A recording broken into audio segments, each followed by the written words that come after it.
এই হাতিয়া গ্রামের আমার শ্রদ্ধাভাজন মুরব্বিয়ান,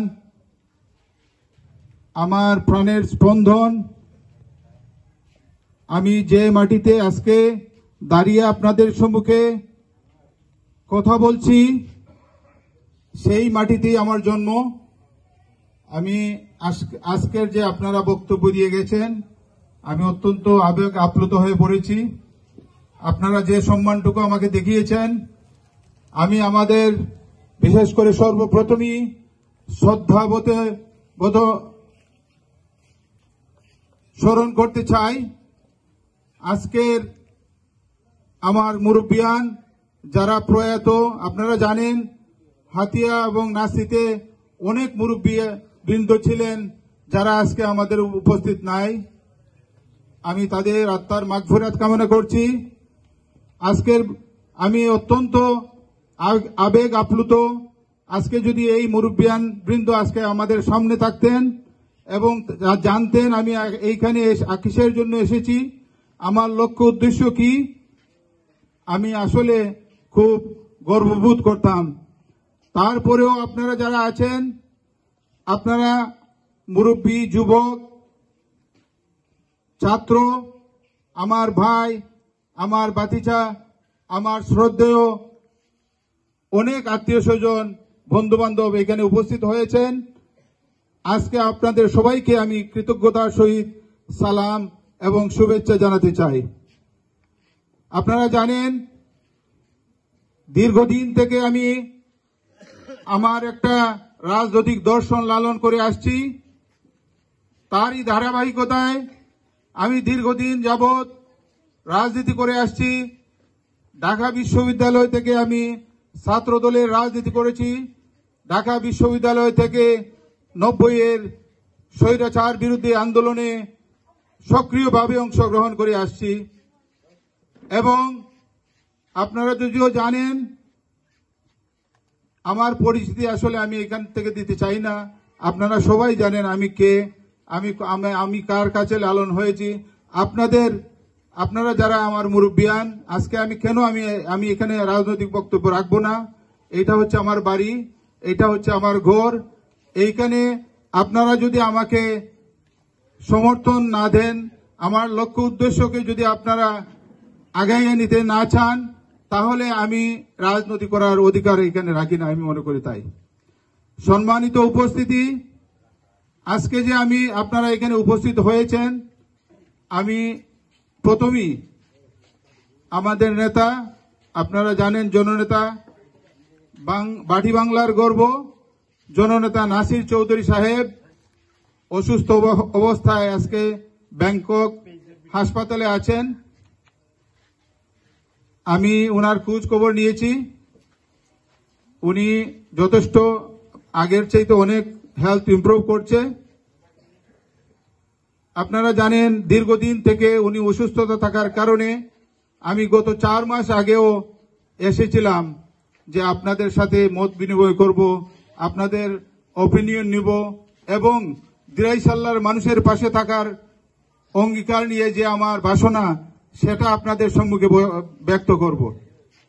কিন্তু যখন আমার নেতা জননেতা নাসির চৌধুরী সাহেব বলেছেন উনিও যদিও অসুস্থ কিন্তু উনিও নির্বাচনে প্রতিদ্বন্দ্বিতা করতে চান, আমি ওনাকে বলছি যে নেতা যদি আপনি করেন তাইলে আপনি আপনার সময় মতো আমাকে আপনি পাবেন, নির্বাচনের আগে আমি আসব, আপনার যতটুকু সাহায্য সহযোগিতা রাজনৈতিক সহযোগী হিসাবে আমি কাজ করে যাব। এই কিছুদিন থেকে আবারও উনি উনার নিজের, আপনারা জানেন আমার চাচাতো ভাই জাকারিয়া, সে দীর্ঘদিন থেকে ঢাকায় আছে, উনার সাথে সবসময় সম্পৃক্ত। তার মাধ্যমে বিভিন্ন সময় উনি খোঁজখবর আমারও নেন, আমিও নেই। কিন্তু রাজনৈতিকভাবে যে আমি এলাকায় আসব, প্রতিদ্বন্দ্বিতা করব, এই নিয়ে আমি আর কখনো আলোচনা করি না।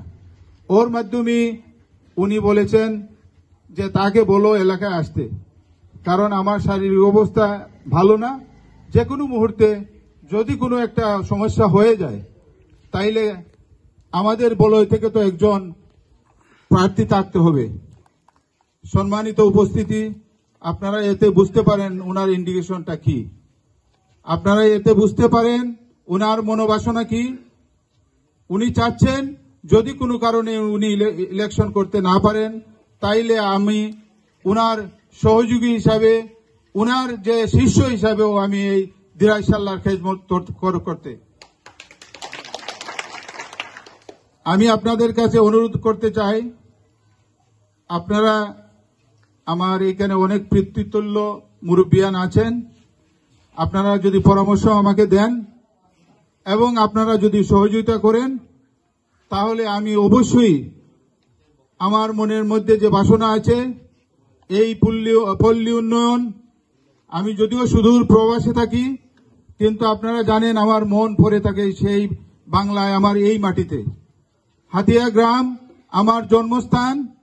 আমার মুরব্বীকে যখন আমি দেখি, আমার তখন মনে হয় যেন এই যে উনাদের যে ভালোবাসা, উনাদের স্নেহে আমি যে লালিত পালিত হয়েছি, আমারও কিছু রেসপন্সিবিলিটি আছে। শুধু উনারা আমাকে দিয়ে যাবেন অথচ আমি উনাদেরকে দিব না, এটা হতে পারে না। আমারও দায়িত্ববোধ থেকেই আমি এই রাজনীতি করার জন্য আসি নাই ক্ষমতা গ্রহণের জন্য, আমি এসেছি আপনাদের সেবক হওয়ার জন্য। সুধীবৃন্দ, আমি বলতে চাই, আপনারা যদি মহান আল্লাহ তাআলার কৃপা হয় আর আপনারা যদি সহযোগিতা করেন এবং আপনারা যদি আজকের এই সভা থেকে আপনাদের যে উপস্থিতি আমি দেখছি, আপনারা জানেন বিশেষ করে এই ধরনের একটা জনসমাবেশ করতে হলে অনেক মাইকিং এর দরকার, অনেক ধরনের প্রচারণার দরকার। আমি মাত্র 2 দিন আগে বাড়িতে এসেছি, আপনারা অতি অল্প নোটিশে যে আপনারা এইভাবে সমাবেত হয়েছেন, এত মানুষ একটা বিশাল জনসভায় পরিণত করেছেন। আসলে আমি এতে আপনাদের প্রতি কৃতজ্ঞ থাকব। আপনাদের প্রতি যে আমার যে একটা আস্থা এবং ভালোবাসা ছিল, দায়িত্ববোধের যে একটা আশা আকাঙ্ক্ষা ছিল, আজকে আপনারা আরো বাড়িয়ে দিলেন আমার দায়িত্ববোধ। আপনারা যদি সহযোগিতা করেন, আমি দিরাই সাল্লার উন্নয়নে ভূমিকা রাখতে চাই। আমি দীর্ঘদিন দেশে যদিও প্রবাসী ছিলাম, দেশের উন্নয়নমূলক কাজে আমি বিভিন্নভাবে অংশগ্রহণ করেছি, কিন্তু আপনারা জানেন একটা সীমাবদ্ধতা থেকে যায়। যদি আপনি বাইরে থাকেন, আপনার কর্মকাণ্ড বা উন্নয়নমূলক অংশগ্রহণ একটা লিমিটেশনের মধ্যে থাকে। একটা উন্নত বিশ্বে থাকার পরেও আমার দায়িত্ববোধ থেকে বলছি, আমার মনে চায় আপনাদেরকে নিয়ে, আপনাদের ভালোবাসা নিয়ে দেশ এবং জাতির খেদমত করতে। একজন আইনজীবী হিসাবে একজন পার্লামেন্টেরিয়ান হতে হলে আপনারা জানেন একজন ল মেকার, পার্লামেন্টেরিয়ান মানেই হচ্ছে ল মেকার। তার কি ধরনের যোগ্যতা এবং অভিজ্ঞতার প্রয়োজন আপনারা নিজে অনুধাবন করতে পারেন। কোনো ইমোশনাল মানুষকে দিয়ে হবে না, যার যে জায়গা দরকার তাকে আপনারা যোগ্য স্থানে অধিষ্ঠিত করবেন। যদি আল্লাহ তাআলার সুযোগ দেন এবং দানের শীষকে আমরা নিয়ে আসতে পারি, আপনারা জানেন বিশেষ করে বাংলাদেশ জাতীয়তাবাদী দলের ভারপ্রাপ্ত চেয়ারম্যান জনাব দেশনায়ক জনাব তারেক রহমান সাহেবের 31 দফা কর্মসূচির মাধ্যমে আমরা দেশকে এগিয়ে নিয়ে যেতে চাই। আমরা চাই আপনারা ভালো করে এই 31 দফার যে আন্দোলন বা কর্মসূচি শুরু হয়েছে তা আপনারা দেখবেন, বিএনপি কি করতে চায়। তারপরেও আমি আমার এলাকার জন্য, দিরাই সাল্লার জন্য ব্যক্তিগতভাবেও আমি চাই এই এলাকার উন্নয়ন করতে, যুব সমাজের কর্মসংস্থানের সৃষ্টি করতে, আমাদের মা বোনের নিরাপত্তা দান ও মর্যাদা দান করতে, বিশেষ করে আমাদের যারা বৃদ্ধ মুরব্বিয়ান আছেন তাদের জন্য একটা সিকিউরিটি পেনশন এর ব্যবস্থা জাতীয়ভাবে কিভাবে উদ্যোগ নেওয়া যায় তার ধারাবাহিকতায় আমি আরো অনেক কাজ করতে চাই।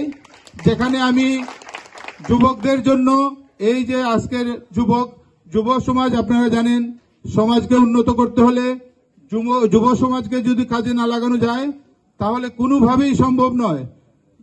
আজকে যে ইংল্যান্ডে আমি থাকি, আপনারা যাকে জানেন ওইখানে কোনো কৃষি নাই, কিন্তু তারা শিল্প বিপ্লবের মাধ্যমে পৃথিবীর মধ্যে অন্যতম একটা ধনী রাষ্ট্র হিসাবে পরিণত হয়েছে।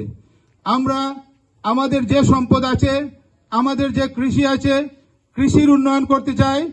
কৃষকদের ন্যায্য দাবি দাওয়া নিয়ে, কৃষকের বিশেষ করে ধানের ন্যায্য দাম যাতে হয় সেই আন্দোলন করে জাতির কাছে জানিয়ে দিতে চাই, যাতে কৃষক তাদের অধিকার থেকে যেন বঞ্চিত না হয়। বন্ধুগণ, আজকে আমি লম্বা বক্তব্য রাখবো না, কারণ